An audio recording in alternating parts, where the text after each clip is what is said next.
অঙ্কুশ আর ভেন্দ্রিলা যদি এরকম কোনো সিনেমা করি যেখানে দুজনেই মারপিট করছে ওর জন্য, আমি সেদিন সম্পর্ক থেকে বেরিয়ে যাব। এবার বিক্রমের জন্য অঙ্কুশের সাথে সম্পর্ক শেষ করবেন অয়নদিলা। এবার নিজের মুখেই অঙ্কুশকে কথা বললেন অভিনেত্রী। একটি টক শোতে অঙ্কুশ, বিক্রম, অয়নদিলা তিনজনেই উপস্থিত ছিলেন। সেখানে বিক্রম বলেন, যদি এমন একটা ছবি করি যেখানে আমরা দুজনেই অয়নদিলার জন্য মারপিট করছি। বিক্রমের কথা বলতেই অয়নদিলা বলেন, এমন কিছু হলে আমি সেদিন সম্পর্ক থেকে বেরিয়ে যাব।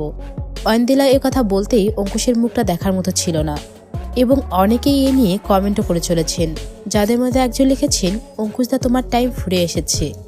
একজন লিখেছেন, অঙ্কুশদাকে একদম বেচারা মনে হচ্ছে। কেউ বা লিখেছেন, মনে হচ্ছে বিক্রমে অয়নদিলার বয়ফ্রেন্ড আর অঙ্কুশদা কেউই না। তো বন্ধুরা, অঙ্কুশের সঙ্গে এমন করে অয়নদিলা ঠিক করছেন নাকি ভুল? আপনার মতামতটি অবশ্যই কমেন্ট করে জানাবেন এবং প্রতিদিন নতুন নতুন ভিডিও পেতে অবশ্যই চ্যানেলটিকে সাবস্ক্রাইব করবেন। ভিডিওটি শেষ পর্যন্ত দেখার জন্য ধন্যবাদ।